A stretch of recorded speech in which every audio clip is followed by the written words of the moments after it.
மனது விண்வெளி விண்வெளி ஏறும். மன்னவா ஒரு கோயில் போய் இந்த மாளிகை எதற்காக?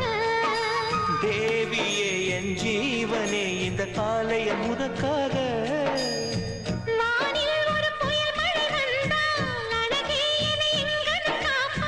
கண்ணே உனை என் கண்ணில் வைத்து இமைகள் எனும் கதவுகள் அடைப்பேன்.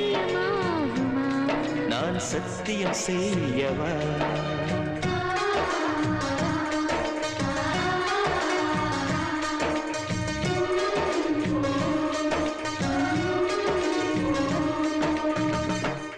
மேகமாய் வந்து போகிறேன், வெண்ணிலா உன்னை தேடினேன். மேகமாய்